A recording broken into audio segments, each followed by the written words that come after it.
Un cordial saludo a todos mis compañeros y en especial a mi profesor. Mi nombre es Javier Flores Cotera, pertenezco al CAU Montería y en el día de hoy les voy a estar hablando sobre las preguntas correspondientes al foro.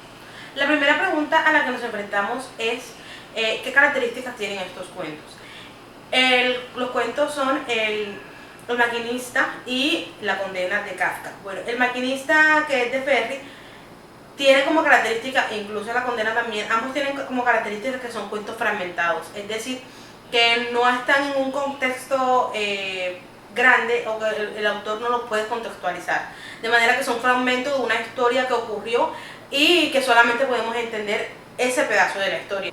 Otra característica muy importante que tienen es que son un poco surrealistas, es decir, que superan la realidad en la que estamos. Entonces, por ejemplo, en el caso del maquinista vemos que tenemos un tren que está en un viaje infinito, que tiene un suministro de carbón infinito y entonces es algo que supera la realidad.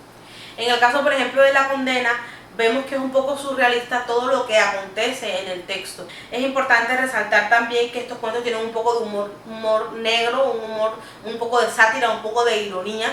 ¿Sí? En el caso, por ejemplo, del maquinista, él habla sobre una realidad en la que él ya está como resignado, pero a su vez se burla, se mofa de la misma realidad en la que está. También son textos muy subjetivos. Como segundo tenemos cuál es la función que cumple el lenguaje en estos cuentos. Bueno, principalmente vemos que la función del lenguaje es expresiva.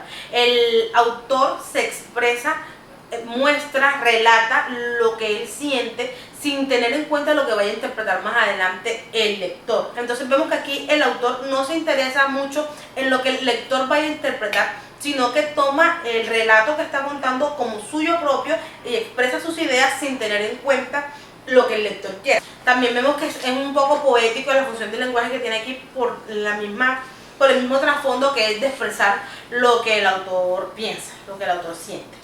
La tercera pregunta es que si creemos que los conceptos manejados por Valle, los conceptos como posmodernidad, hibridación genérica, metaficción, fragmentación, intertextualidad, heterogeneidad y pluralismo están presentes en los cuentos o se relacionan con los cuentos. Comencemos con la posmodernidad. Entonces aquí quiero resaltar una de las ideologías o de los significados que tienen uno de los autores que menciona Valle como los de segunda fila, y es Enrique Anderson Imbert.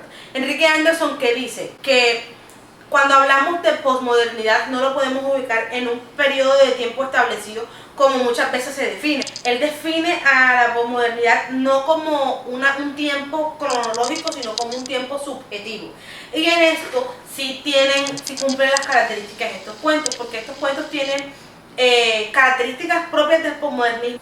Luego tenemos lo que es la hibridación genérica, y aquí también vemos que de pronto estos cuentos tienen ciertos destellos de distintos géneros literarios, comenzando de pronto por el género dramático. Luego vemos también que tienen un poco de lo que son un género narrativo, porque simplemente están contando una historia en prosa, en narrativa normal. De pronto en el género poético, la forma en la que se expresan tanto los autores como los protagonistas. Y luego veamos con la metaficción, y como dice Valle en su texto, la metaficción es la ficción que se autorreflexiona, que se autoanaliza. Esta es otra característica que vemos en ambos textos.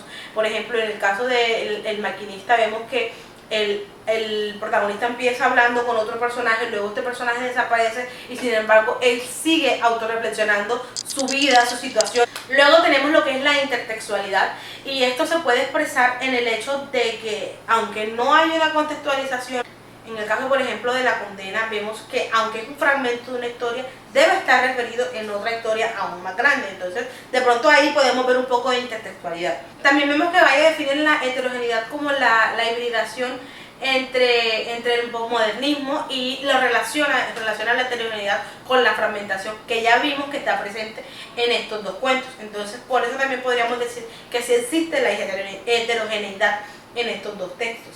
Ahora, por último, el pluralismo. Como vemos aquí, por ejemplo, en El maquinista no existe un